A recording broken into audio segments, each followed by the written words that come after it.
Right, hello and welcome back to Probabilis. Today is another wonderful Monday night, and that means we will be doing Physics 1 content. Today's lesson should be pretty hefty. We're getting into some really exciting topics, but in order for us to get good at those topics, there's a lot of stuff to go over. So, we'll take our time through each topic, explain things thoroughly enough, go through a ton of practice problems as we always do, that I hope will help out. And yeah, that's basically it. So, like I said, today is Physics 1, Wednesday will be Calculus, and Thursday will be Physics C. And yeah, I think those are all the announcements for now.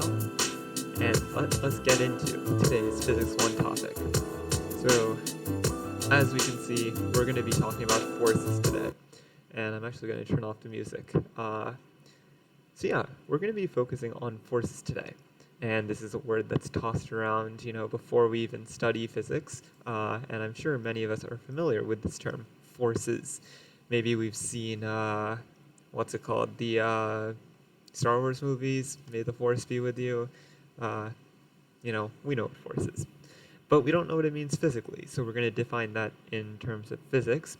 And we see that I said that we're going to be doing something called F sub g and F sub n.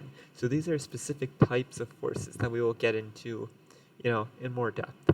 But first, let's figure out what is a force.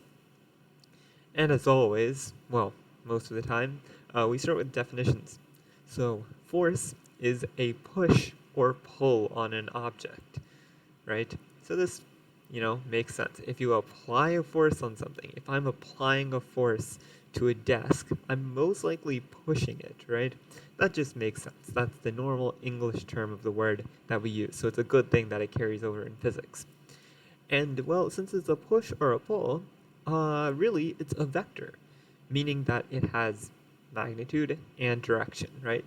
So I can push an object in many different directions, and I can push on an object with varying degrees of strength, right? If I'm not feeling all that strong, which is most of the time, the amount of force I apply on an object will be pretty small. And especially in comparison, if I ask Dwayne "The Rock" Johnson to, push the same thing, he'll probably apply a much larger force because, well, he's stronger than I am. Well, I mean, I think I'm kind of strong. Like, I'm probably stronger than him. I'm just joking. But yeah, that's what a force is. It's very simple. Just a push or a pull. And it's a vector. Next is external forces. So these are forces that act on the outside of an object. So if we consider the example of Dwayne "The Rock" Johnson or me, since I guess now we're twins, if you consider that example where the rock is pushing on, let's just say he's pushing on a refrigerator, he isn't applying an external force to that refrigerator because the force is acting on the outside of the body, right? There's something pushing this refrigerator. And in this case, it's the rock. Maybe I should have had the rock pushing a boulder, but okay. Let's move onwards. Next is a very important topic that we'll see a lot in Physics 1. And actually not just in Physics 1, in all of physics. And that is something called a free body diagram. So what is this? This is a drawing, or just some sort of like representation, which is usually a drawing with a bunch of arrows. And it shows an object as well as all of the external forces acting on it. So it's kind of hard to sketch a free body diagram right now since we don't really know what kind of forces exist. But the main thing to know is that we're just going to create a drawing where we represent an object and we're going to show what are the forces that are acting on it. And since forces are vectors, it's going to be represented with arrows pointing in different directions. But we will do plenty of these examples in just a few moments. Lastly, the word dynamics is just the study of how an object's motion is affected by forces. So this is just a vocabulary term, similar to how kinematics was like the study of motion. This is how we're studying how the motion is affected by forces. So yeah, these are some great definitions to start out with, but there's more definitions. And first, here we go. We're getting into Newton's first law of motion. So Newton has 3 laws of motion, and we're going to see all of them today, but it makes sense to start out with the first one, so that's what we're going to do. So what does Newton say? I mean, Newton's a pretty smart guy, so he knows a lot of stuff. And he said that an object at rest will remain at rest unless acted upon by an unbalanced force, and similarly, an object in motion will remain in motion unless acted upon by an unbalanced force. Okay, what does this mean? Newton's smart, but we can figure out what he's saying. He's saying if an object is at rest, it's not going to move unless you apply some sort of push or pull to it, right? And that makes complete sense. I have a water bottle sitting on my desk right now and it's not moving. If it started moving, I would have a lot of questions as to what was going on with that water bottle. But right now, it's at rest, inanimate object. However, if I pick up my water bottle as I'm doing right now, I've applied a pull to the water bottle, right? I'm pulling and pushing it in different ways. So I'm applying a force to it right now. So it's no longer at rest. So that's pretty object. And similarly, he says that, okay, if an object is in motion, I like to think of a hockey puck right here. So we have a hockey puck that's gliding along the ice, and it's going to continue moving unless there's a force that perhaps stops it. So maybe a hockey player puts down his or her stick, and it applies a force to the hockey puck, and the hockey puck stops. That's one possible example. So the first law of motion should make some intuitive sense, right? Objects aren't just going to randomly start moving. Next is a topic that we call inertia, and this is another vocab term that we use a lot. And this is just a property, and it's a property of an object that measures, not measures, but it describes how the object resists a change in motion. And it's usually quantified by mass. So what I like to think here is that an object that's super massive, like a tractor trailer, it's much harder for a tractor trailer to navigate turns and stuff. It's such a massive object, it's harder to move, it's not as easy to navigate, right? So that means it has really high inertia. However, if I'm riding a bicycle, I have much, much less mass than this tractor trailer, and so I sort of have more agility with the bicycle, but also it's easier for me to move around, and if someone applies a push on me while I'm on a bicycle, that's going to affect my overall motion a lot more than if I push a tractor trailer, right? So usually inertia is related to mass in some way. And now we move on to Newton's second law of motion. So now he says that the acceleration of an object is dependent on the net force acting on the object, as well as the mass of the object. Okay, so we know what acceleration is, because we've studied that in kinematics, and we kind of know what mass is, we may have been familiar with it. But mass, that's the measure of the amount of matter an object has, and it's kind of similar to weight, how heavy something is, though they're not synonymous. So we have an idea of what mass is, and net force. Well, we know what a force is, that's just a push or pull. The net force, which may be defined later, but I'll spoil it, a net force is basically the combination of all forces acting on a body. It's the vector sum of all forces acting on a body. There need not be just one force acting on a body.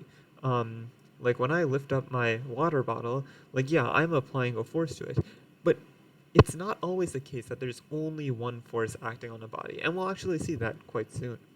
So that's Newton's second law. He's saying acceleration is proportional, or not proportional, but it's dependent on these two things, force and mass. And here we go. This brings us to the most important equation you will learn in this class. I don't know if that's true, but it's really, really important. And some of you may have seen it before. But here we go. Are you ready? Drum roll.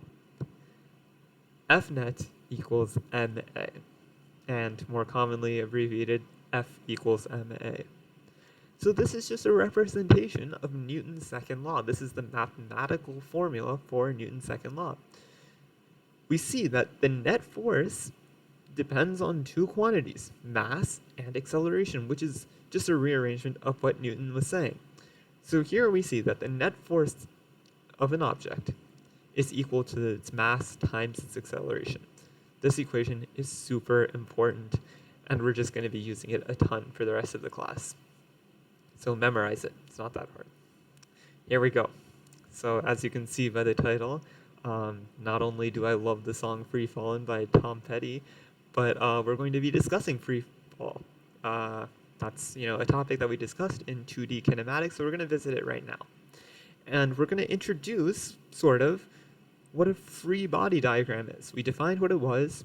We said it was some sort of drawing of an object and the forces acting upon it, but let's see it right here. So in this example, we have an apple falling in the sky, right? It's just falling down. And, well, there's only one external force acting upon it, which is gravity. So here we go. This is the first force we're going to learn about, the force due to gravity.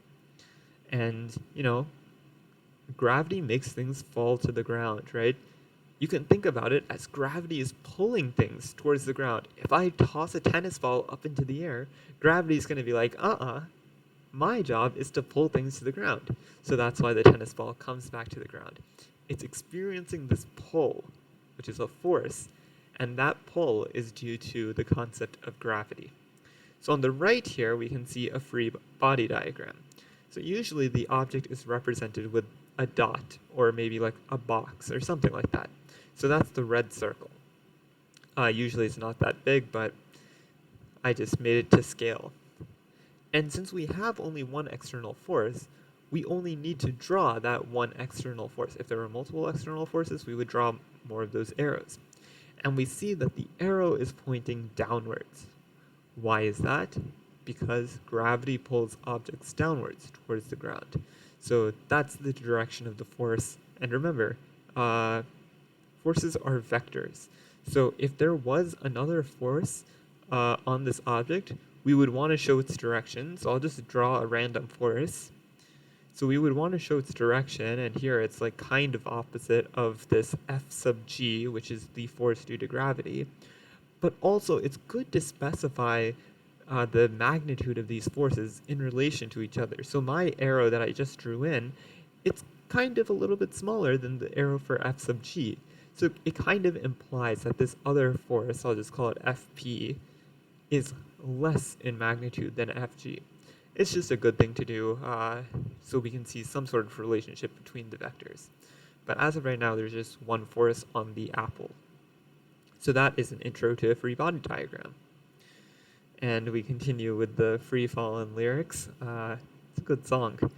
So now we're saying that when an object is in free fall, there's only one external force, and that's the force due to gravity. So this should be really reminiscent of 2D kinematics, where like when an object was flying through the sky and we broke it up into the x and y components, we said that in the y component, in the y direction, the object always experienced 9.8 meters per second squared acceleration because gravity was the only acceleration that was like being applied to the object. So it's very similar here, and it makes sense because like we said before, F equals ma. F is like related to a. So this is a good point here. When we're in free fall, the only external force is the force due to gravity in this class. Physics C, you might get into some other things, but it's fun. So that means that the net force, which is the sum of all external forces, must consist of only the force due to gravity, because there's only one force. Cool. So we can create an equation using our F equals ma. For an object in free fall, we have F equals ma. That's the equation we start out with. And well, we know F net is just the force due to gravity, so we're going to substitute that in here. And then acceleration, well, that's just the gravitational constant g, right? Because when an object is in free fall, it's experiencing that acceleration, and that acceleration is g, and I'll just write it here. That's like 9.8 meters per second squared. And so when we do that substitution, we get this equation on the right. F sub g equals mg. And this is the equation for weight. So when we say, what is the weight of this object, we're sort of measuring F sub g. And to do that, we take its mass and we multiply it by the gravitational constant. there you go. That's your first force, and you have the equation for it. And you can almost always use this equation for weight when there's gravity. Almost always. In a few weeks, we'll see when we can't use this equation. But like I said, Newton had 3 wonderful equations. We visited 2 of them. Now it's time for the third one. And this one is usually people's favorite, but it can also be a little bit confusing. So what he says is that if object A exerts a force on object B, then object B exerts an equal force on object A in the opposite direction. Now that doesn't make too much sense, right? But it's really, if we look at this cannon, it really is a good representation of what's going on. The cannon shoots out a cannonball at some really high velocity. It applies a force to this cannonball because it starts from rest, and an object at rest remains at rest unless acted upon by an unbalanced force, which is what's going on here, so it doesn't remain at rest. So there's some force which makes the cannonball go in this direction, to the right. Newton says that if that happens, then there's an opposite force that occurs. And in this case, it's this arrow. And that's sort of like the recoil. And if you've been around cannons or firearms, perhaps you've seen that when a projectile is shot, there is some sort of recoil. Either the cannonball moves backward, or the cannon moves backwards due to the force that was applied to it, or there's some sort of recoil that we've seen. So that's Newton's third law. It can be a little tough to conceptualize, but I hope you can see why this is the case. But wait a second, this isn't normal. If an object on Earth always experiences the force of gravity, if I'm sitting in this chair, I'm still experiencing the force due to gravity, right? Gravity just doesn't decide that, oh, I'm not flying through the air right now, so I'm not going to apply any force on it. No, gravity is there all the time. It's not an on-off switch.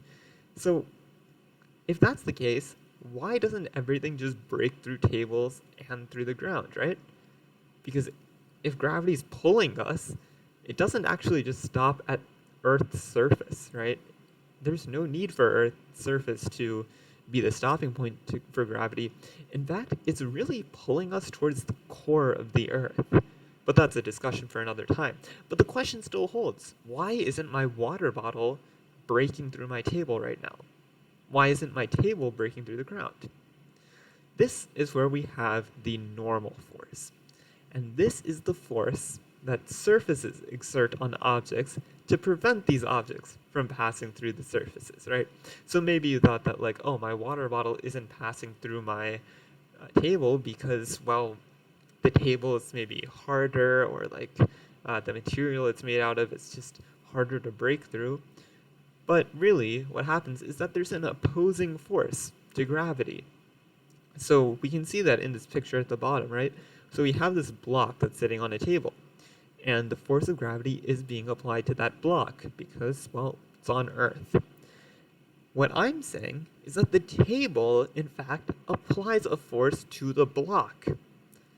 And this one is upwards. It's an upwards force. It's opposing the force of gravity.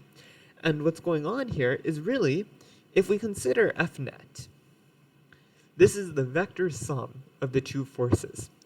Let's define this upwards direction to be positive and the downwards direction to be negative.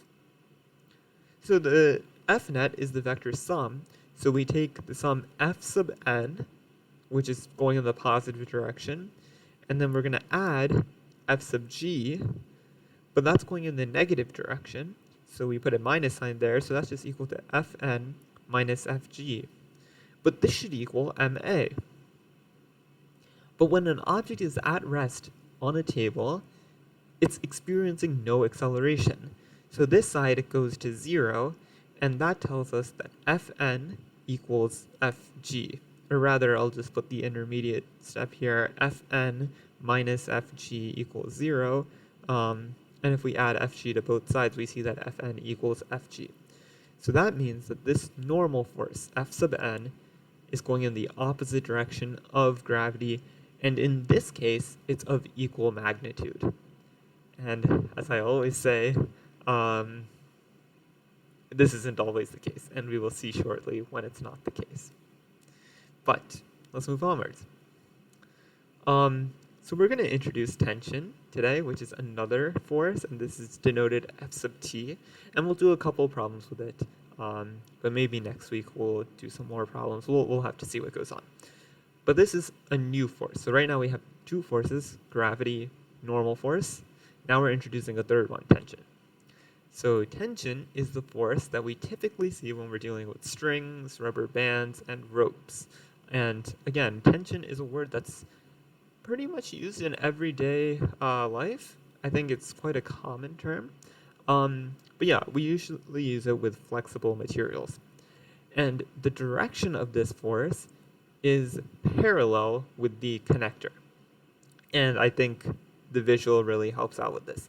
So we have this box that's suspended by this string, right? This string is tied to maybe like some wall up here or whatever.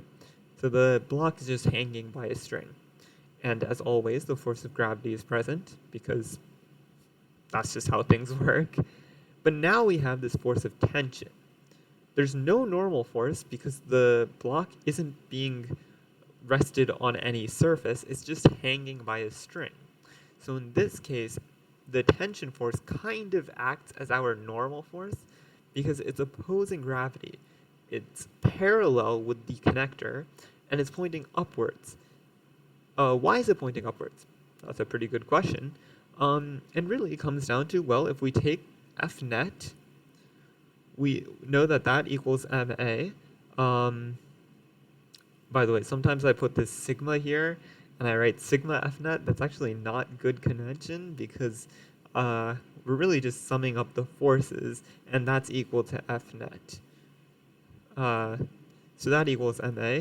And well, if the block is just dangling there and it's not moving, then its acceleration is 0 because it has a constant velocity of 0. So this tells us F net is 0. And well, the two forces we have present are tension and gravity. So let's define this to be upwards, this to be negative. So we have Ft plus minus Fg because it's in the negative direction equals 0. And similarly, Ft equals Fg, right? So Ft in this case is equal and opposite completely in direction. This is not always the case. We can have tension point in a completely different direction. And in that case, the magnitude may not be equal to Fg. It's just in this example that we have this block dangling from this vertical rope. So that's a quick introduction to tension. But now let's go over some tips that may help you succeed. So the first and most important tip is whenever you come across a question that has to deal with forces, it's a really good idea to draw a sketch, and even more importantly, to draw a free body diagram. If you plan on taking the AP Physics 1 exam, almost always on the free response, they will ask you to draw a free body diagram, and you will be graded on your free body diagram. So it's really good practice to get in the habit of doing that for almost every single question, so that way when you come across that question, you can get it with ease. Additionally, we're working in 2 dimensions, for the most part. Some questions will be in 1 dimension, but now since we're familiar with kinematics in 2 dimensions, we can do a lot more work in 2 dimensions. So if needed, it's a good idea to separate the quantities for the x direction and y direction separately, just as we did with 2D kinematics. And then remember, the biggest formula from today, which may be the only formula we learned today, is F net equals MA. It's a pretty simple formula, but it's really, really important, as I've stressed many times. Another thing is to use your intuition, and this is the 3rd time I've included this tip, and really it carries throughout most of physics. Does your answer make sense? You should be asking yourself that. If you think it doesn't make sense, well, then take a little bit of time to go over your work and see maybe you went wrong somewhere. And I know physics doesn't always make sense, but it's good to take that pause. And lastly, the units for force are newtons. Yeah, we named it after that dude who came up with the 3, three theorems for motion, and then, saw the apple fall down. But yeah, those are our units, newtons, and that's just abbreviated as N. Cool. So we get into the questions. Here we go. And this one's titled, May the Fours Be With You. I had a good time with the titles for this PowerPoint. But anyways, let's read the question. So Levon is celebrating his 44th birthday. His friends, Maxime and Niels, decide to give him a refrigerator as a gift. The fridge located at Maxime's house has a mass of 44 kilograms. Mass of 44 kilograms. They need to push it to Levon's house, which is 444 meters away. Maxime provides a force of 40 newtons to the fridge, while Niels provides a force of 4 newtons because his arm is broken. So, poor Niels. A is assuming no friction. We haven't talked about friction at all, and we'll see that next week actually, but we don't have to worry about friction, but we're going to assume there's no friction. What is the acceleration of the fridge? So we'll figure that out. But before we get into that, let's just go back a little bit, and I'm just going to talk a little bit more about the units. I didn't really explain how we derived this equation, or rather how we derived this unit, but it's quite simple. Force equals mass times acceleration. Mass, the units for that are meters per second squared. Sorry, that's not true. The units for acceleration are meters per second squared. The units for mass in SI units are kilograms. So really, the units for force, that's equal to kilograms times meters per second squared. That's just what makes sense. And that is actually the unit, but we just decide to simplify that and call it a newton. So there you go. But why did I point this out? It's important to recognize what is the decomposition of a newton. So the mass should be in kilograms. Otherwise, when we do the calculations, we won't have it in newtons because newtons have kilograms in the numerator. Similarly, acceleration needs to be in meters per second squared. So if we're given a distance, we should probably make sure it's in meters. Okay, so now we come back to this question. So we have that the fridge is a mass of 44 kilograms, so that's in correct units. The house is 444 meters away, so that's also in units that are good. And then we have two forces, 40 newtons and 4 newtons. So what are we going to do? We are going to draw a picture because that's a good suggestion. And it didn't say in this question, but we will just assume that they're traveling along a straight line from Maxime's house to Levon's house. So we have a refrigerator. You're going to have to bear with my drawing skills. So that's our refrigerator. We have Maxime. We have Niels. Niels pushes on this. I'm going to change colors. Niels pushes on this. Maxime pushes on it as well, right? And notice how Maxime's arrow is a little bit longer than Niels's because he applies 40 newtons compared to 4. But it doesn't really matter because we're just drawing a picture here. And then they're traveling along this like road type thing here until we get to the wonderful house of Levon. And, we'll put a door there and like a window there. And we know that this distance here is 444 meters, right? That's given to us. And then this is, that's a pretty bad idea. This is 44 kilograms. And then below, I'll just write that the force that Maxime applies, which I'll denote F sub m, that's equal to 40 newtons, whereas Niels' force, which is, I guess I'll do NS because I don't want it to be confused with the normal force, that is 4 newtons. Okay, are we done? Sort of. Let's draw a free body diagram, and I'll explain why I say sort of. So we're going to represent the refrigerator as a circle, okay? It's just a circle. It's fine. And what we're going to do is we're going to draw all forces acting upon it. So what do we have? We have the force that Niels applies. So I'll just write that there, FNS. Oops. So that's that. We have the force that Maxime applies. And notice that I'm doing it in the same direction because they're both going in that direction. F sub m. Cool. Are those the only forces being applied? No. There's the normal force, and there's the force due to gravity. Okay, so let's pause here. Gravity makes sense. They're on Earth. Almost all objects experience this force due to gravity, right? It's pulling it towards the ground. So that's why the direction is downwards. The normal force is because they're pushing it along some surface, and that surface applies that normal force to the refrigerator. So this is our free body diagram. Now what's going on? Well, what we can do is we can take the net force on the object, but what's even more helpful is to find the net force in certain directions. We can find the net force in the x direction and the net force in the y direction. But really, we don't care what's going on in the y direction. I mean, maybe we do, but we know that the object isn't moving in the y direction at all. It's not flying up and down, right? There's no acceleration in that direction.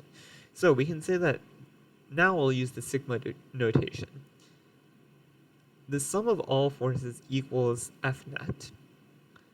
But we can also say that this is equal to the sum of all forces in the x direction plus the sum of all forces in the y direction.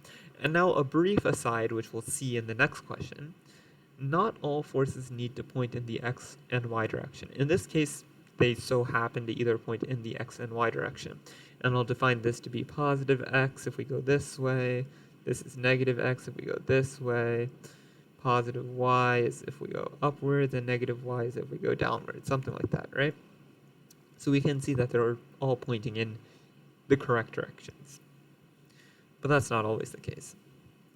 So what's going on in the y direction? Well, if we take the sum in the y direction, this should equal the mass times the acceleration in the y direction. And that's just equal to, well, 0, because there is no acceleration in the y direction. So this tells us that Fn minus Fg equals 0. Why is it minus? It's due to the direction of the forces. Fn points in the positive y direction, so we add it. Fg points in the negative y direction, so we add negative of it, or rather we just subtract it. So that just tells us that Fn equals Fg. And we can do the same thing in the x direction. So Fx equals max. However, the object is moving in that direction. And rather, like, we're kind of trying to solve for a sub x. That's what we're asked to find. So, what is f sub x, or the sum of f sub x? Well, there's two forces pointing in the x direction, f sub m and f sub ns.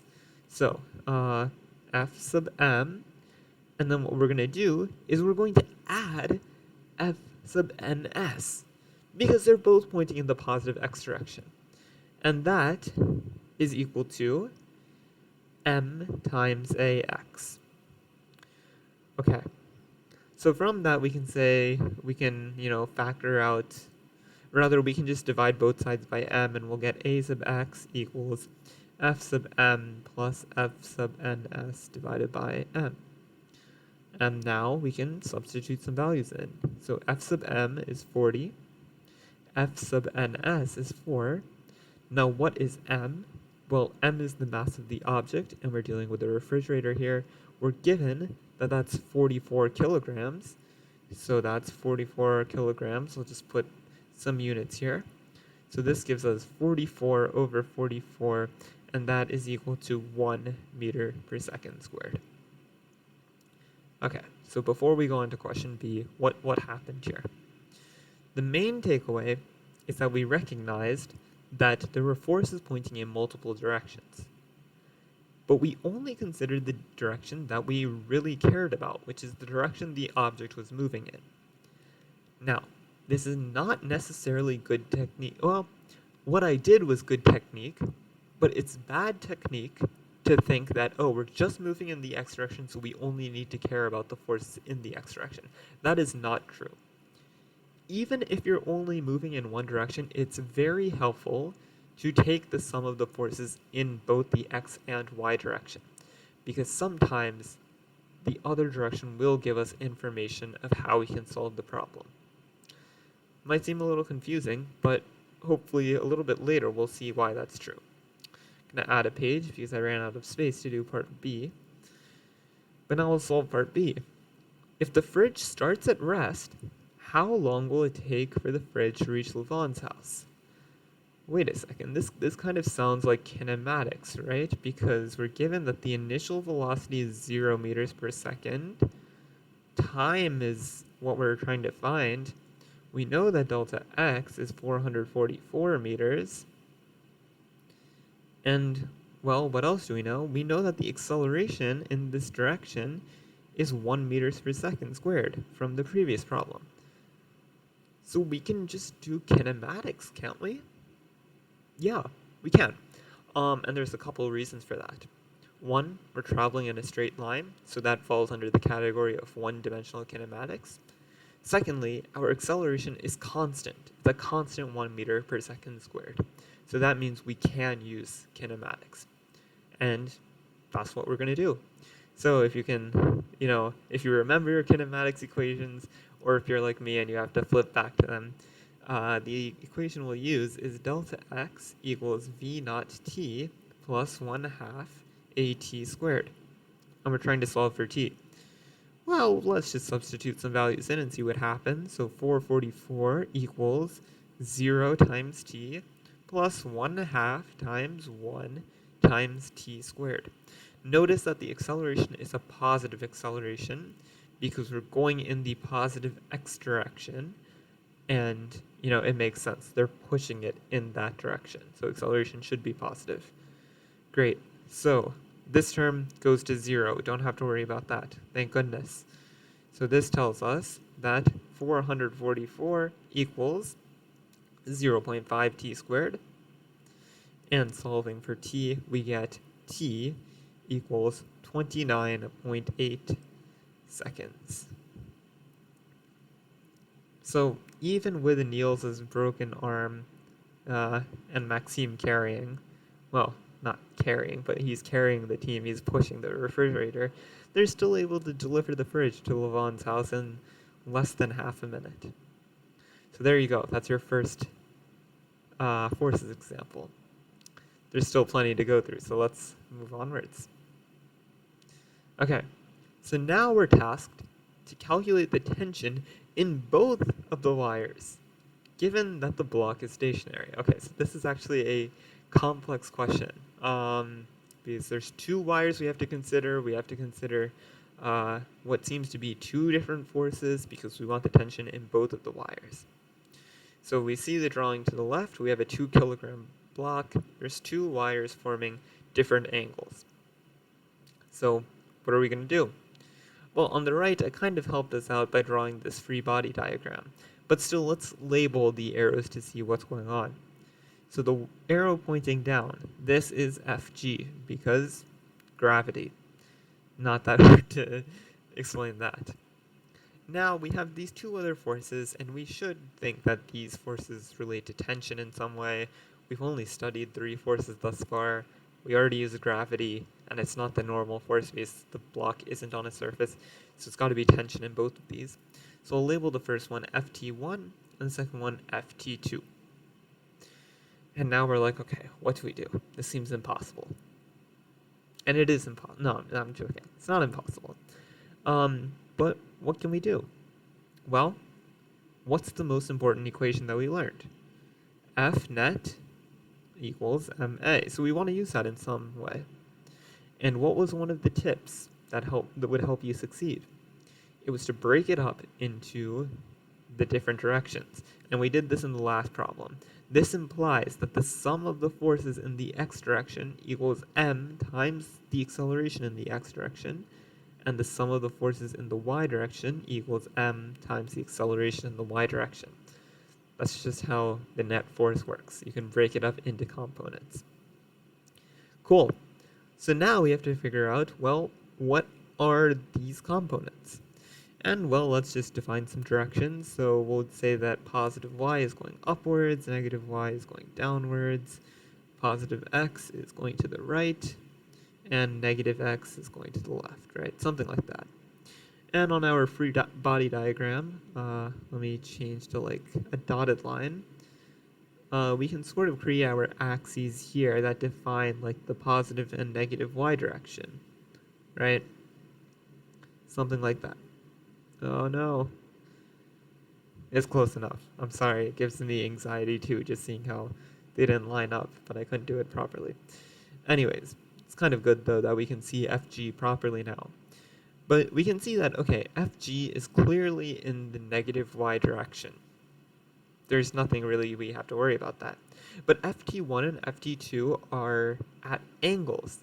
So we want to break it up into their x and y components. How are we going to do that?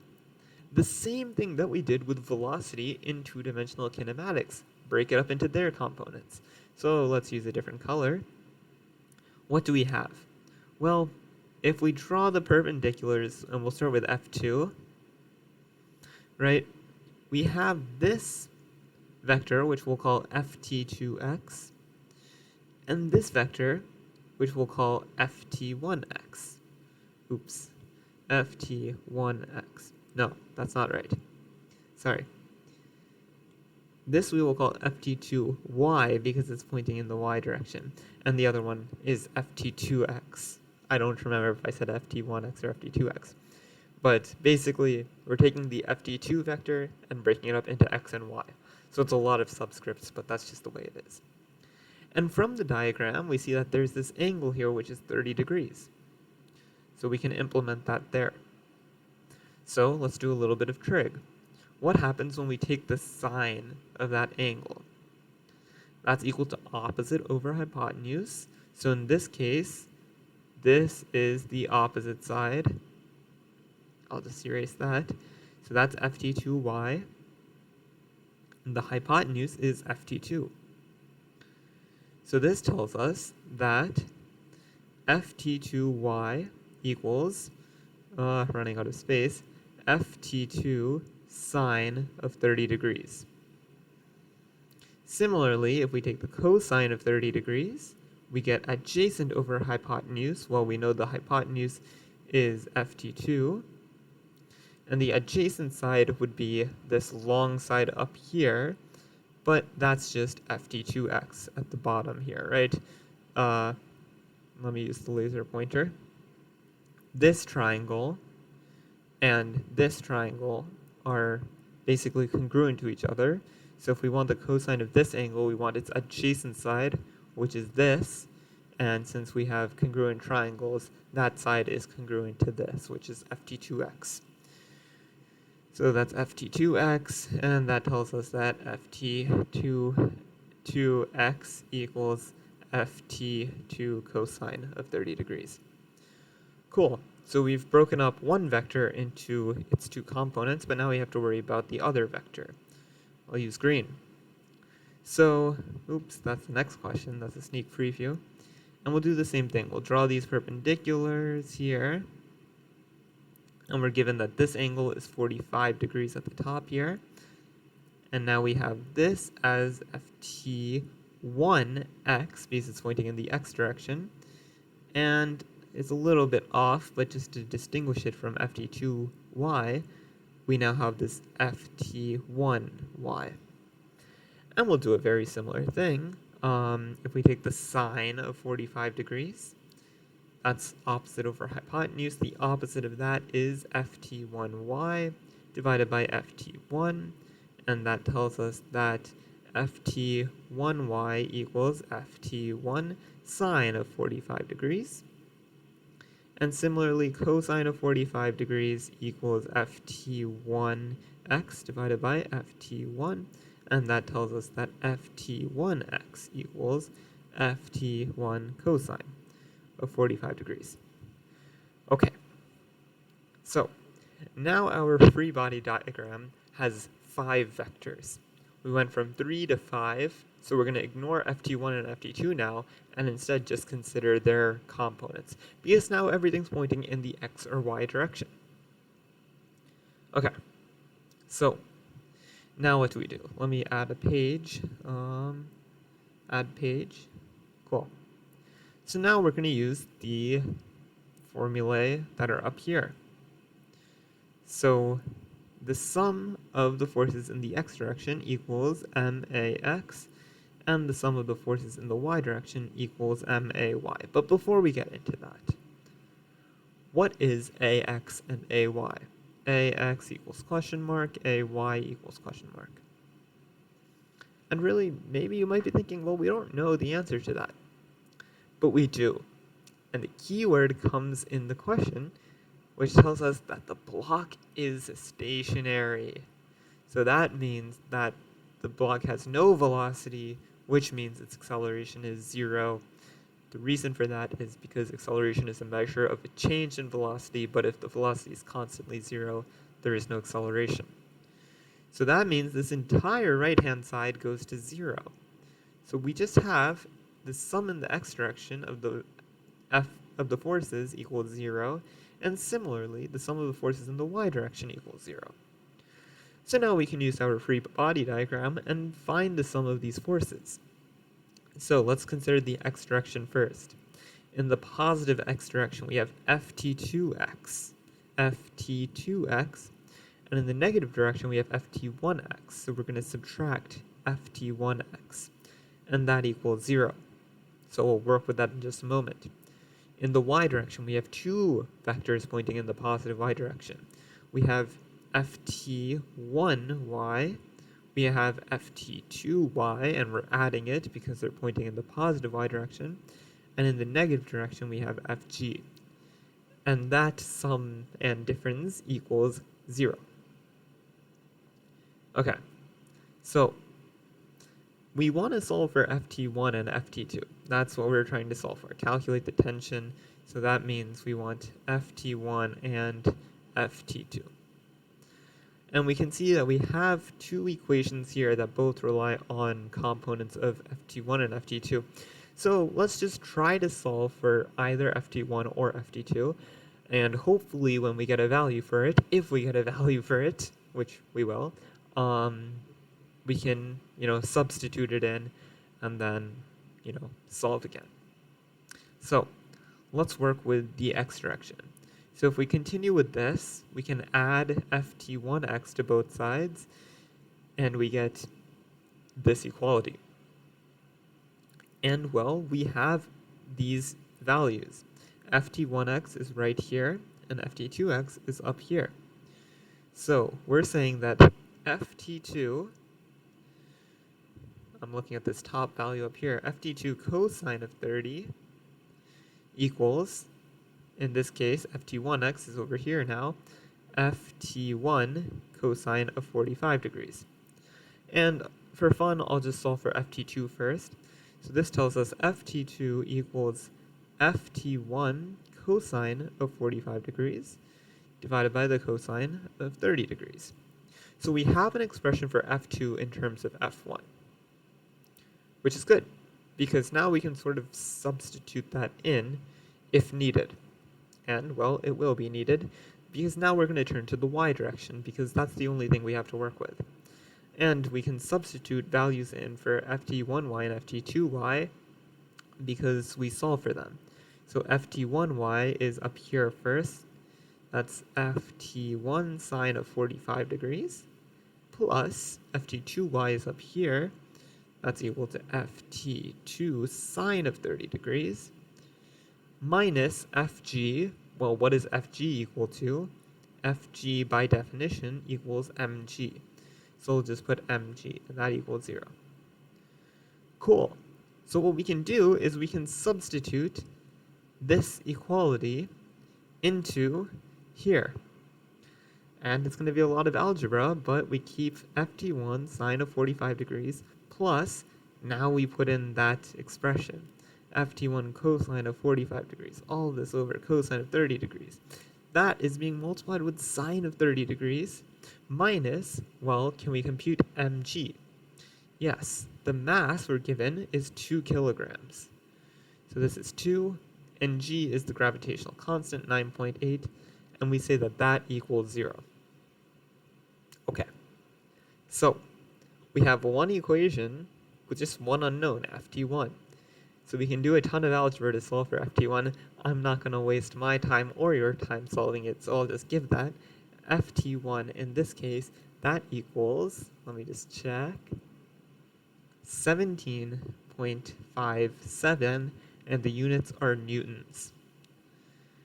But we also have to solve for ft2, and for that we'll just use this equation, so that's equal to ft1 cosine of 45 degrees, all of this over cosine of 30 degrees, and we just substitute this in, 17.57 times cosine of 45 degrees, all over cosine of 30 degrees, and once again, you can plug that into your calculator, or you can just believe me when I tell you that this is 14.34 newtons. So that's ft2. So we've solved the question, and let's just, go back here. So we said that this was like 17.57 newtons, and the other one was like 14.35 newtons. And it's pretty interesting because we didn't have like any information about the length of the string. We just had the angles that they were at, and we can tell you what the force they're applying is. And maybe that makes intuitive sense that the one that's at a smaller angle applies less of a force, but that's up for you to decide. But yeah, just with that little information that the block is stationary, we're given the mass of the block and two angles, we can compute the force that the strings are applying. Awesome. Let's move onwards. So now we have a multiple choice question, which I'm quite pleased about because the short answer can be kind of exhausting. So we have a block of weight W's pulled along horizontal surface at constant speed v, I'm going to underline this, constant speed v, by a force F, which acts at an angle of theta with the horizontal as shown above. The normal force exerted on the block by the surface has magnitude something. Okay, well, what should we do? Draw a picture. We already have a picture. So what's the next thing we do? Free body diagram. So we're going to represent the block as a dot, and we're going to consider all of the forces acting upon it. So the most obvious one is the force given to us. We're also, prompted to think that there's a normal force because that's what we're curious about, and it should make sense because W is on a surface. So there is a normal force pointing upwards, and as always, there's gravity pointing downwards. And, well, we're given that the block has a weight W. So that means Fg equals W, because Fg is weight. And now we're comparing the normal force to Fg. So really, that's just the y direction that we really care about. So we'll define this to be the positive y direction. Down here is the negative y direction. So if we sum the forces in the y direction, that should equal m times the acceleration in the y direction. So what's the acceleration in the y direction?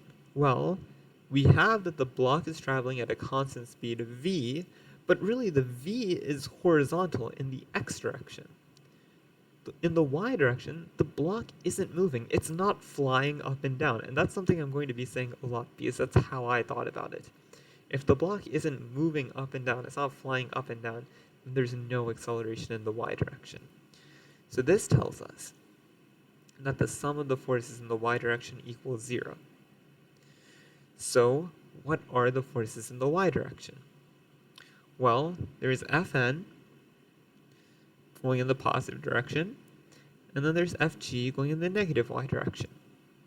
And that equals 0, and that tells us that Fn equals Fg, which tells us that Fn equals W. So our answer is C. Nope, not at all. And let's just erase all of this. What happened is we completely forgot about the force F. It's not pointing in the y direction, but it's not pointing in the x direction either, so that doesn't just mean we forget about it altogether. We're going to employ the technique that we used in previous questions, where we break it up into its components. So we can draw this vector here, which we'll call fx, and then this vector here, which is fy, and you can see how the vector sum of fx and fy will give us f. And now we'll just like cross out f, not have to worry about it too much. But now we see that we have to add fy into the sum of the directions, the sum of the forces in the y direction. And that is equal to 0. So now we see that Fn equals Fg minus Fy. Sorry, my g's and y's do look kind of similar. But this is equal to W minus Fy. So what's going on here? Okay. It's not, well, what can we say about Fy? Fy should be positive, because that's how the vector sum with fx would work for us to have the vector sum to be f. So we know that fy is greater than 0. Okay? So that means that w minus fy should be less than w. So, that means that we can eliminate a, and also we can eliminate c, right? So then we're going between b and d. And so what would be going on if the answer was d? If the answer was d, then we would have fy equals the weight, which means that there would basically be no normal force in the y direction.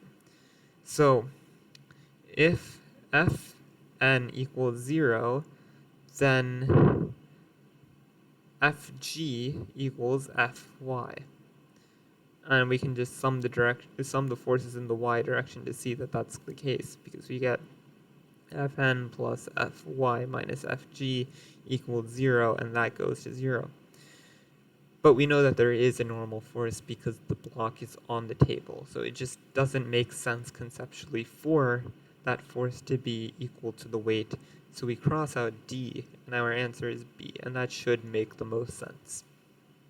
You know, if you pause, use your intuition, does this make sense? Yes, it does. Okay, question 4 is also multiple choice, but before we continue, I need to hydrate.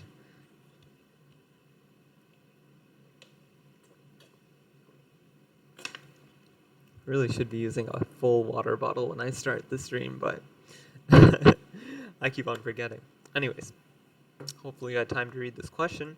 When an object of weight W is suspended from the center of a massless string as shown above, the tension at any point in the string is question mark. Okay, so this is kind of a difficult question. But luckily it's multiple choice, so it's not too bad. So, what are the steps? Draw a picture. Already have a picture. Cool. Let's draw free body diagram. So we'll represent the block as a dot. And what are the forces? The most obvious one is not Fg. Rather, that's the least obvious one. The more obvious ones are the tension forces, because we're given that there's like some strings here, it's being suspended. I mean, also this W here, that might make Fg more obvious, but it doesn't matter. Those are the forces that are being applied. There's no normal force because it's not resting on any surface. And I'll call this Ft1, Ft2. Okay. And, well, what are we solving for? We're solving for Ft. Well, rather, we're solving for Ft1 or Ft2. But we're going to see that maybe these tension forces are the same. So, what are we going to do here? Let's use blue. Let's just zoom into this free body diagram. actually before I use blue, I'm going to draw some axes here. Because normally we represent the up and down direction as the y direction, and then the left or right direction is our x direction here. So, cool. Let me change that. So we'll say that this is the positive x direction, and this is the positive y direction. Actually, now that I said that, I'm just going to make this the negative y direction, and the rest should be intuitive. So, FG is already in a direction, that's good. FT1 and FT2 are not.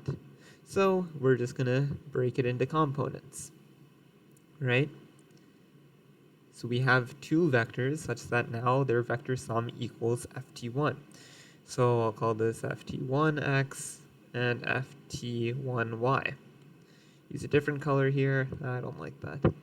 And we do the same thing with FT2, right? We have FT2x and FT2y. Okay, so now we have a free body diagram, 5 vectors, and just to make it clear that it's 5 vectors, I'll now cross this one out and this one out. But it's not like those vectors don't exist anymore, it's just that they're the vector sum of 2 vectors that we've already drawn. Okay, so what do we know? The object is suspended, and really it's not moving. That's kind of what we mean by suspended. Otherwise we would be told that like it's moving up and down. So since it's not moving up and down, what does that tell us? That tells us that the acceleration in the y direction is 0. A sub y equals 0. So let's use our favorite equation, the sum of forces, and in this case we'll look at the y direction. That equals m times ay, which is equal to 0, because the acceleration in the y direction is 0. I'm actually going to erase this because I don't want the arrow to be confusing. So I'll just say that this tells us that a sub y equals 0. Okay, so what is the vector sum of the forces in the y direction? Well, let's see. We have ft1y and ft2y pointing in the y direction, and fg pointing in the negative y direction. So ft1y plus ft2y minus fg equals 0. Okay, so now what? Now we really have to look at this drawing here. The two strings are forming the same angle theta with the vertical line. And this block is being held at like the midpoint of these. So it makes logical sense for, I shouldn't be using white, that's a terrible idea, for these tension forces to be the same. Right? Use your intuition here. If one tension force was a lot larger than the other one, then there would be some sort of imbalance in how the block was suspended. You know, the angles between the vertical wouldn't necessarily be the same. But since we're using the same string and it's the same angle theta, we have reason to believe that the vectors are equal in magnitude. And in fact, that is the case. And I don't want to go into the proof, but hopefully you can use your intuition and see why that is the case. But if there are questions as to why that's the case, I can make a separate video about that and go through the proof. But really, we need to figure out what is ft1y and ft2y. Well, I'm going to draw the ft1y and ft2y in this picture. And they're both essentially the same vector here, right? We can imagine that ft1x is something like that, and ft2x is something like that, but we only care about ft2y. So we're given this angle theta here, and I'm just going to redraw the triangle, and we'll just look at one triangle because it's going to carry through for the opposite side. This side is ft, this is fty, and this is ftx, and we're given this is theta. So cosine of theta equals fty over ft, just by trigonometry, and that tells us that fty equals ft cosine of theta. And that's the case for ft1y and ft2y, because, as argued, they're essentially the same force being applied.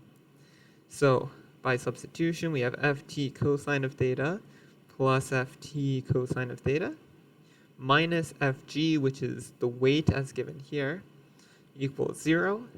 So if we do a little bit of addition here, we get 2 ft cosine theta equals w. And finally, we want to solve for ft. That equals w over 2 cosine of theta. And if we look at our answer choices, that is, well, it's kind of weird, but it's choice D. It appears that there is no answer choice C, but that's our answer. Cool. So that was a nice little question, and the key thing to observe there was how the strings were symmetrical in a sense, the angles were the same, and you can start to think about geometry here to prove that those triangles are congruent to each other. Something along the lines of side angle, that kind of congruency, or side. But yeah, that's the key thing for that. All right, cool. We have more questions to get to, so let's move on. All right, this one's kind of simple. The parabola above is a graph of speed v as a function of time t for an object. Which of the following graphs best represents the magnitude f of the net force acted on the object as a function of time t? Okay, maybe it's not that simple. What do we know about f? Well, what's the only thing we've learned about it? That's an equation. F equals ma. Cool. We're given velocity versus time, though. Well, we know that acceleration is the slope of velocity. Additionally, we know that m is a constant. And that seems kind of random. Why am I mentioning that m is a constant? Obviously, it's a constant, it's mass. Believe me, it'll be helpful in just a moment. But we're given velocity versus time. Let's just pretend that we wanted to find the acceleration versus time graph. So let me just throw up a set of axes here. Right? We have time here, we have acceleration here. And we want to see how the slope of v changes over time. So at the beginning, the slope is very small. There's very little rise to a lot of run. And then as we continue, it gradually gets bigger. The slope gradually gets larger and larger until at the very end, we're rising a lot before we run a lot. So we start close to 0, and then we gradually get bigger and bigger and bigger and bigger. And our acceleration versus time graph looks something like that. Okay, so what if we don't know that the acceleration versus time graph is linear? In this case, we kind of assumed it was linear, that this change happens linearly. But what if we don't know that? Well, let's just look at the answer choices and see what's going on. But before we look at the answer choices, let me explain why I did acceleration versus time. The reason is because we have force equals mass times acceleration, and if m is a constant, then we're just multiplying this line by a constant. So what happens when you multiply a line by a constant? Either it gets steeper, you can think of going to every single point and multiplying it by some number greater than 1, and it'll get steeper, or it gets flatter. But the topology of the line, the qualities of it doesn't change. It doesn't suddenly turn into a sine graph or a quadratic graph. The only thing that happens is that it might shift a little bit. The point is that it's the same graph. So that means if we have the acceleration versus time graph, the force versus time graph should be looking very similar. And we can see that acceleration increases over time, as given by the velocity graph. So that means that force increases over time because they're directly related to each other. Okay, so what does that tell us? That tells us C isn't the correct answer. That just doesn't seem right whatsoever. Also, we can kind of see that D is incorrect. It does increase throughout time, but as we get closer to the end of this time, the slope is increasing at a much faster rate than at the beginning, where it started out 0 here, and then a little bit later it's barely changed. So D doesn't make too much sense because of how fast the velocity is changing, how the slope is changing. So we're between A and B. And if we know that force is related to acceleration, which measures the slope of the graph, you can kind of figure out that it wouldn't make much sense for the graph of the slope to be the same as the graph given to us. And you can sort of test it out with some points. So with a little bit of speculation here, we can kind of eliminate B, and A is the correct answer. This question is actually not that easy. I know I said that, oh, here we have an easy question. It's really not that easy. You have to use a lot of different techniques and a little bit of guesswork. So if this question was difficult, I assure you that this may not be something you see. Maybe you'll see questions similar to it. That'll give you a little bit more information. But this one kind of limited us on the information that we had. But I still like this question because it's challenging. So that's my bad for jumping the gun too early and saying that it was easy. Anyways, let us move onward to question 6. Doing pretty good on time, so that's good news. Another multiple choice question. A 50 kilogram student stands on a scale in an elevator. Okay, before we continue reading. Scales are weird. I mean, I've been learning physics for years, but this is still something that doesn't really make sense to me.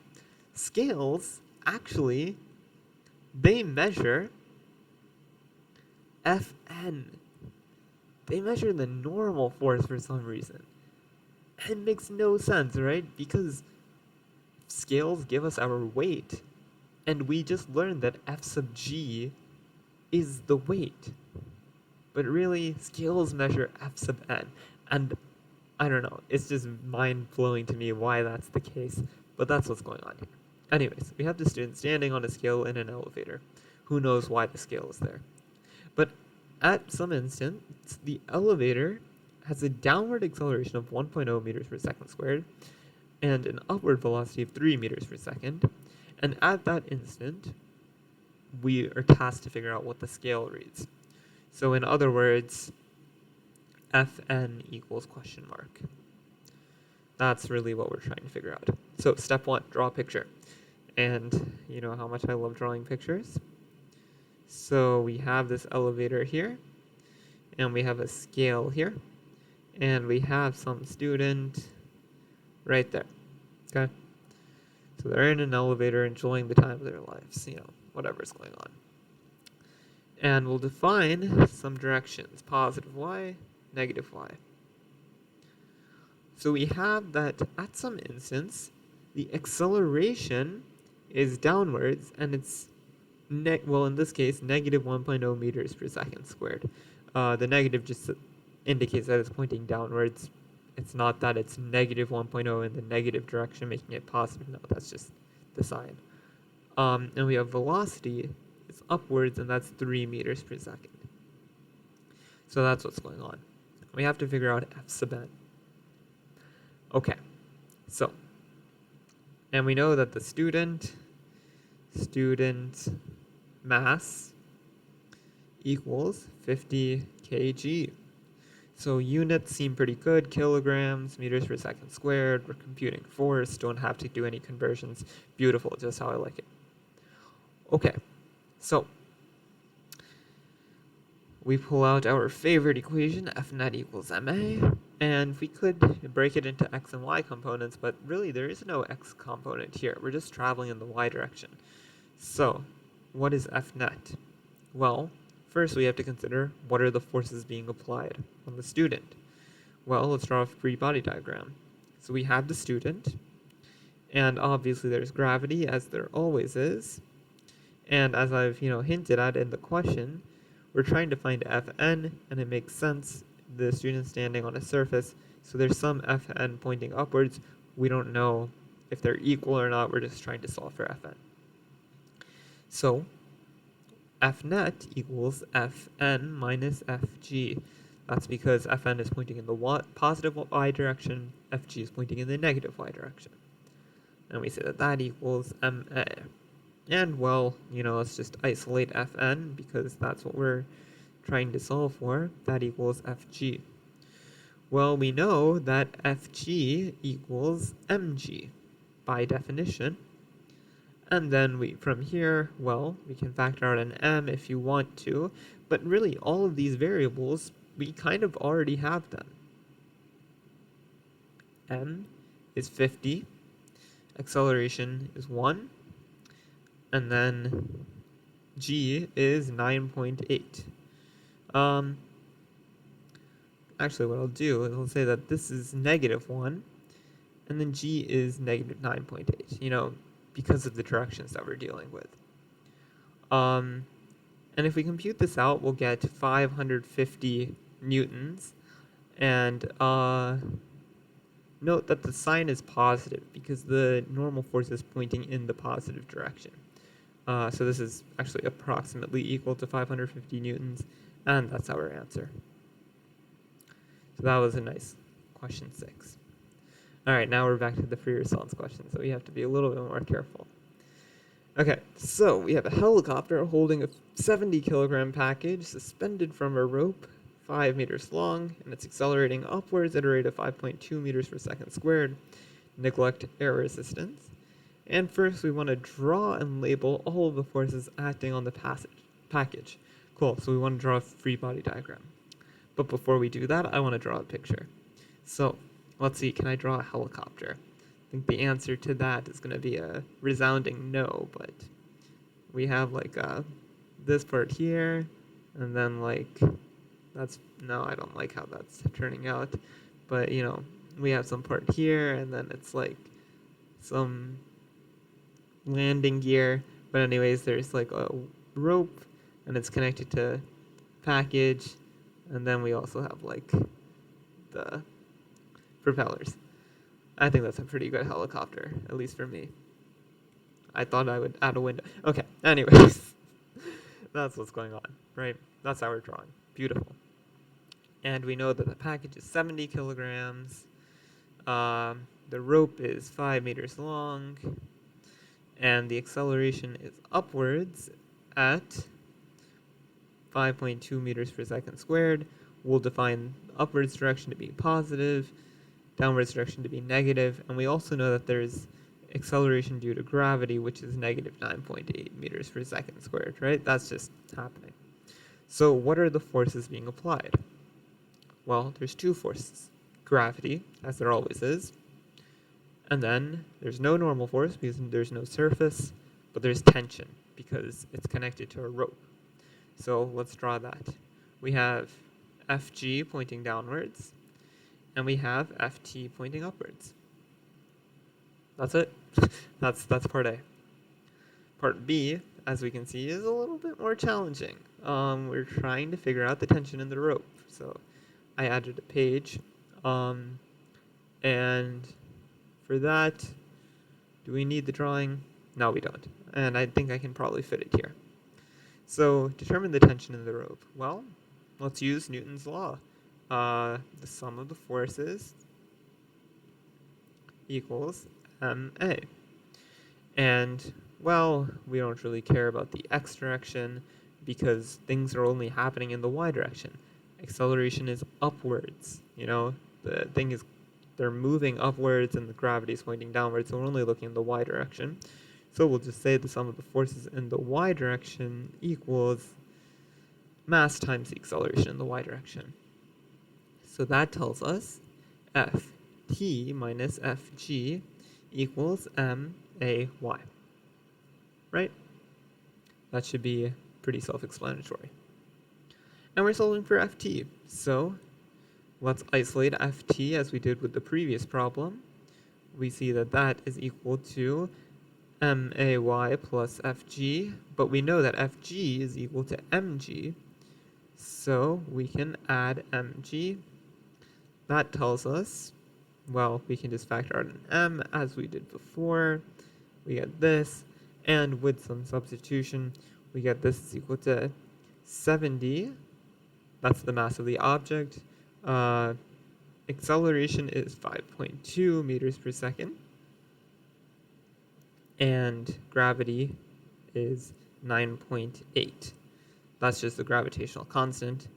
So this tells us that this is equal to approximately 70 times 15, and that is equal to 1050 newtons. So that's part B. Nice. Let's move on to part C. When the upward velocity of the helicopter is 30 meters per second, so that's some velocity equal to 30 meters per second, the rope is cut and the helicopter continues to accelerate upwards at 5.2 meters per second squared. Determine the distance between the helicopter and package 2 seconds after the rope is cut. This question is hard. There's not really any way around it. So I'm going to draw another helicopter quickly. This one will be a lot worse, as you can already tell. Okay, so that's our helicopter. And then we have some package here. So at some time, the rope is cut. So I'm not going to draw the rope. The velocity of the helicopter, VH, equals 30 meters per second. Acceleration equals 5.2 meters per second squared. Now, what are we trying to find? Well, we're trying to find the distance between the helicopter and the package, correct? So let's say the helicopter and package start 5 meters away from each other. And why is that the case? That's because the string was 5 meters long and it was cut. So now there's a 5-meter gap between them at the start. But we're curious what's going on after 2 seconds have elapsed. So we have t equals 2 seconds. So, well, let's define some terms. So let delta y, because we're measuring distance in the y direction, and sub p, let that be the distance the package traveled in t equals 2 seconds. Similarly, we're going to do delta yh, and that's going to be the distance that the helicopter traveled in t equals 2 seconds. So we have these two quantities, and then our answer should be something along the lines of like delta yp plus delta yh plus the 5 that we started with. Something like that, maybe. But I'm actually going to erase that because I don't want that to be stuck in our heads. That's just an idea of what the answer is, right? Because we're seeing the distance that both of them traveled, and then hopefully we should add them up. But it really depends on the direction that they travel. We know that the helicopter goes upward because that's the velocity it's traveling at. But if the package also goes upwards, then we can't add those two distances. We would have to take the difference. So let's figure it out. And let's start with the helicopter. So at the start, we're given that the velocity equals 30 meters per second at the moment that the rope is cut. So that's our initial velocity. We're also given that it accelerates upwards at 5.2 meters per second squared. And we're given that we're looking at 2 total seconds, and we want to find delta y. So we use the equation, which I feel like I've used so many times in these lessons, but it's going to be this equation. It's 1/2 at squared. And we're solving for delta y. So let's just plug in the values and see what we get. 30 times 2 plus 1/2, 5.2, not t because we have the value for t squared, that equals delta yp. And if we compute this out, we'll get delta yp equals 40.4 meters. So the helicopter, I'm just going to write this out, the helicopter travels 40.4 meters upwards. Now let's look at the package. Really, we have the initial velocity of the package. I claim that the initial velocity of the package is 30 meters per second. Why is this the case? Because the package was attached to the helicopter, right? That's how the problem started out. And it's, attached to the helicopter until the rope is cut. But at the moment the rope is cut, the upward velocity of the helicopter is 30 meters per second, but the package is a part of the helicopter, just as the propellers are a part of the helicopter. Just because the body of the helicopter is moving at 30 meters per second doesn't mean that the propellers aren't also moving at 30 meters per second. So with that same logic, the package also is traveling at 30 meters per second at the moment the rope is cut. So that's why our initial velocity is 30 meters per second. However, what goes on with acceleration? We're not given information about the acceleration. We were given it for the helicopter, but now the package is in free fall. So that means it's experiencing gravity. So our favorite 9.8 meters per second squared term comes in.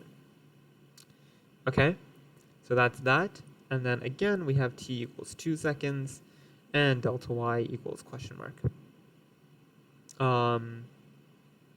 Actually, I made a mistake here. This is not 40.4 meters. This is 70.4. And let me change that here as well. So if we use the same equation as above, this, very famous one, we can do some substitution, and we get 30 times 2 plus 1/2, 9.8, not 9.8, negative 9.8. Direction is super important. 2 squared, that is delta YH, and that tells us that delta YH equals 40.4 meters. So the package travels 40.4 meters. But in what direction? Interestingly enough, it travels 40.4 meters upwards. And I know, you might be thinking there's no way that's possible. And it doesn't make sense to me either, right? Because when you cut the rope, you just expect the thing to fall down. But that's not what's happening here. It already has such a high initial velocity. 30 meters per second is actually really fast. So when we cut it, it's still maintaining that initial velocity it has because acceleration is trying to counteract that initial velocity. Acceleration will make that velocity go downwards as time passes. But 2 seconds is not enough time for the acceleration to make the velocity point in the negative direction and then speed up enough such that it goes back down to where it came from. So I know it makes no sense that it traveled upwards, right? How could the package travel upwards? But that's what physics tells us. So now we're going to use the argument that the distance between them, well, we've traveled how far each object has traveled, and since they've both traveled upwards, the distance between helicopter and package, well, that's going to be equal to 70.4 minus 40.4 because they both went upwards. That gives us 30. but since they were 5 meters apart to begin with, we're going to add 5 meters onto there, and we get 35 meters. What an interesting problem, right? Full of twists and turns. The first twist was me drawing a somewhat decent helicopter, but then the biggest twist of all was that the package travels upwards. How is that possible? Physics. All right.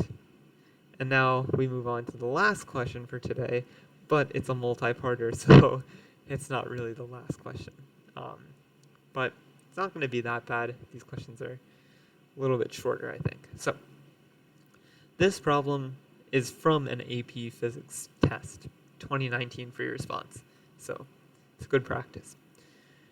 This problem explores how the relative masses of two blocks affect the acceleration of the blocks. Block A of mass ma rests on a horizontal tabletop. There's negligible friction between block A and the tabletop. Block B of mass B hangs from a light string that runs over a pulley and attaches to block A as shown above. The pulley has negligible mass and spins with negligible friction about its axle. The blocks are released from rest. Okay, before we get into this question, this is going to seem really difficult. When we solve these, there's going to be a lot of things that may just seem unintuitive, but that's okay. Hopefully in future lessons we'll explore these ideas even further, but it's good practice to see some of these more complex ideas, and so that way when you see them in your own classes and on your own tests, you'll kind of see what's going on. But with that said, let's start out with part I. So, suppose the mass of block A is much greater than the mass of block B. Estimate the magnitude of the acceleration of the blocks after the release. So, block A is really massive, block B is not. So, I'm going to draw a different version here. So we have a table, and this is going to be my block A. And then we still have this pulley here, right? So it's connected to a string. And this is going to be my block B, right? So when it comes to size, we can see the difference here. And if you look at this drawing that I just made, you're like, wait, block A isn't going to move, right? There's no way that tiny block B is going to move that gigantic block A. And that's really what we're trying to get at here.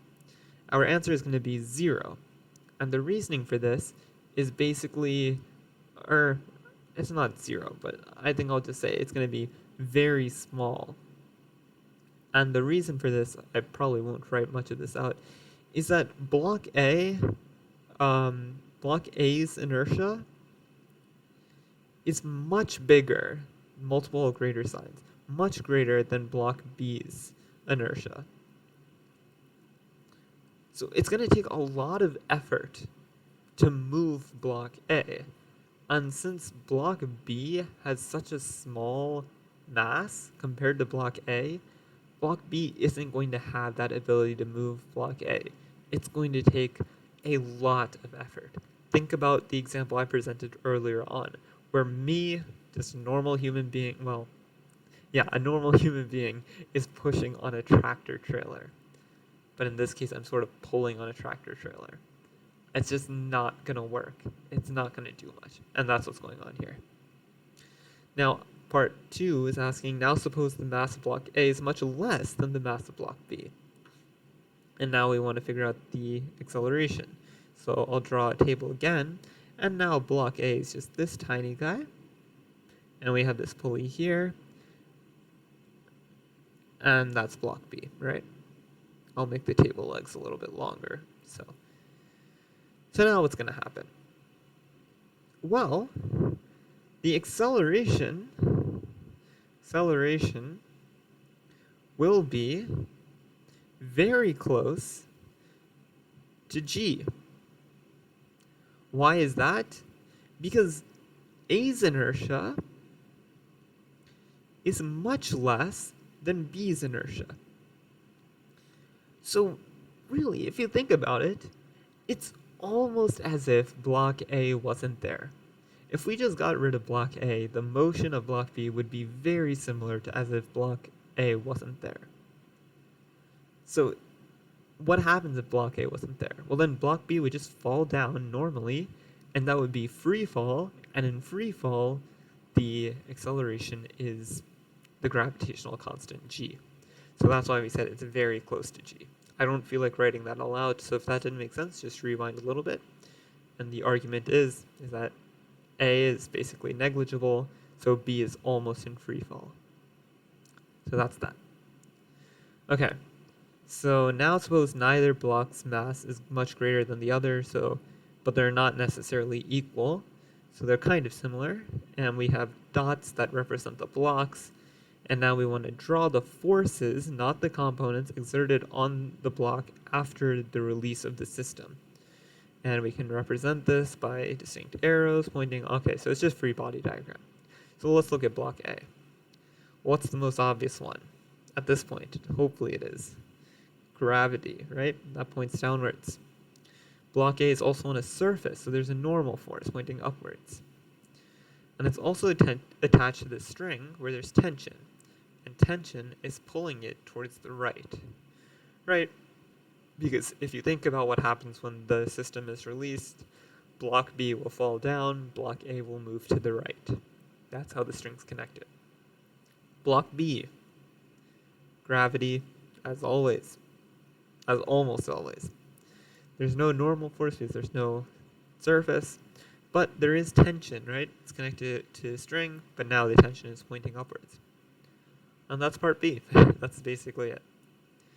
Okay. Derive an equation for the acceleration of the blocks after release in terms of the masses. If you need to draw anything, okay, that doesn't really matter. Okay. This is going to seem like some sort of magic, some sorcery, all sorts of random things that, like, can you do it? Yeah, you can. Here's what we're going to do. First, let me just get rid of this label here. It's in the way. Okay. So, as I was just talking about, what happens to the blocks after release? Block B goes downwards. Block A goes to the right, and eventually it curls and starts to go downwards. So we're going to define this entire direction to be the positive direction. And the opposite is the negative direction. We are curling our positive direction. And it makes sense just because of how the motion of the system is going. We can do this. This is something we can do. I don't know how else to say it, but that's what's going on. And now, let's pull out our new favorite equation, that F net equals ma. But more importantly, the sum of F in some direction, which I'll just say x for now, equals max. So we'll say that this is the x direction, this is the positive x direction, and this is the negative x direction. And just as before, this is like the positive y direction, this is the negative y direction. On this left side of the table. On the right side of the table, things kind of go a little bit astray, but the point is, let's just say that positive equals positive x, right? We're curling our axes, if you will. So, with our curling of the axes, what is the sum of the forces in the x direction? Well, let's just draw our forces on these blocks. So we have Ft here. That's a really bad green color. We have Ft here. We have Fg here. I'll just label them with B's. And then here we have Fga. This is Fna. And then we have Fta. Okay, so what is pointing along our x direction? There are three forces pointing along this x direction. First is Fta, right? It's pointing along this curl. So it's pointing in the positive direction. Similarly, pointing along this curl is FGB, and that's pointing in the positive direction. Oops, that's not what I wanted. Right? This is our curl. And we have FGB is pointing along this curl here, and it's pointing in the positive direction. The last one that's pointing with the curl is FTB. It's just pointing in the opposite direction as our curl. So for that, we have to subtract FTB. And that's equal to MA and X direction, just because of the curl. And then in the Y direction, we'll do the same thing. We have two forces left. And well, we defined this to be the positive Y direction, that to be the positive Y direction. We didn't really worry about things over here. And thankfully, we don't have to worry about the Y direction there because we've taken care of those forces. So this force here is in the positive Y direction. That one's in the negative Y direction. So that's FNA minus FGA. That equals MAY. So what are we solving for? Acceleration of the blocks. So which acceleration are we looking for? AX or AY? You should be saying AX because that's the direction we define the objects to be moving in, you know, following the curl. So we want to solve for AX. Okay. So let's just rearrange this. This is equal to FGB plus FTA minus FTB. That equals MAX. I claim that FTA and FTB are equal to 0. Or, no, sorry. FTA and FTB are equal, so when you subtract them, that difference is 0.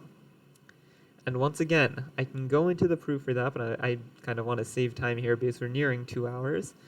And it boils down to a couple of things. First, they're a part of the same string, so that kind of makes sense for them to be equal. Additionally, the forces are like opposite of each other, so we can start to think about Newton's third law, equal and opposite. But again, we can spend more time on this in the future if needed. But really, we're saying that FTA and FTB are equal. So this says that FGB plus 0 equals MAX. And that tells us that, well, M sub B of G, because we want the mass of block B, that equals MAX. What is this M right here? Well, it's whatever is accelerating at this A sub X acceleration value. Well, what is accelerating at A sub X? It's the entire system. Both the blocks are accelerating with A sub X. So what I'm going to do is I'm going to make this a capital M. Okay? And we're going to define capital M in just a moment, but let's isolate for A sub X. We get MBG over capital M. And capital M equals mass of system. So that's the entire thing. Well, that consists of 2 blocks and a string, but it doesn't say here, but previously on it said that the string is like not massive enough to bother. So this is just M sub A plus M sub B. So from this, we get A sub X equals M sub B G over M sub A plus M sub B.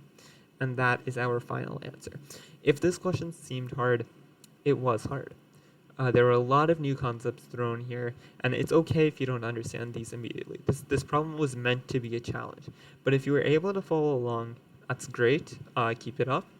And these kind of pulley problems where things are moving downwards into the side, they're very, very common in physics. So this is sort of your introduction to it.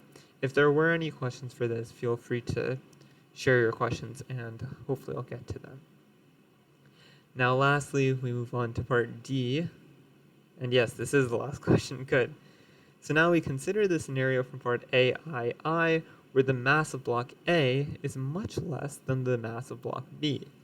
Does your equation for acceleration of the blocks from part C agree with your reasoning in part AII? So what do we say here? We said that the acceleration will be very close to g. So our equation for acceleration is m sub b g over m sub a plus m sub b. And we're saying that block A is much less than the mass of block B. So I'm going to be a little bit fun here. And let's say m sub b is now this huge term, right? It's a really large number. Well, it's not really large. It's large in comparison to ma, which I'll just create as a tiny ma. And to that, we're adding m sub b in the denominator. So the denominator, this is going to be approximately m sub b, because we're just adding a very little quantity to it in comparison to itself, and the numerator still says m sub b g. So actually, I'll change this to say that this is greater than this, but not by much, right? And then if we use this, the m sub b's cancel, and we get g, right? And that's what we reason, that the acceleration should be, actually this is the wrong inequality. This is less than that because the denominator is slightly larger on the left-hand side. And that's what we reasoned, that the acceleration should be close to g, but maybe not quite. So here we tick off yes, and we explain essentially what I just explained, but I don't feel like writing that out because we're running low on time. And so yeah, that is today's lesson on forces. There are a lot more forces to talk about, and that's what we will be doing next week. But this is a nice introduction to some of the fundamental forces that we'll be working with throughout this class. Gravity, normal force, tension, the big three. A couple more very important ones, but like I said, that'll be for next week. Hopefully this was helpful. Let me switch back to this scene. Yeah, hopefully that was helpful. I think we learned a lot about what forces are. Hopefully now you understand that forces are vectors, so direction is important, magnitude is important. When forces are at directions that are not super compatible with what we're doing, we can break the force vectors into their x and y components and make them, well, compatible with what we're doing. Also, force is related to acceleration. So if we know something about acceleration, we can say something about force. Oftentimes we can figure out that the acceleration is given to be 0, so that tells us that the sum of the forces in that direction is 0. So that's a super helpful tool. We learned our most important equation, F equals ma. That was a pretty big thing. I'm just looking through what we did today. Yeah, breaking force vectors into their components was super important. Yeah. And then the sum of the forces in each direction equals mass times the acceleration in their directions. We went through a lot of stuff. We learned Newton's laws today. Oh my goodness, all sorts of fun stuff. So yeah, if any of that was confusing, feel free to rewind and see if that helps out. And if it's still confusing you, then you can leave a comment in the video on YouTube. This will be uploaded to YouTube very shortly. And yeah, so that's going to do it for today. Hope you had fun. I had fun. And I will see you on Wednesday for calculus. If not, then I'll see you next week for Physics 1. Thank you for tuning in, and until next time.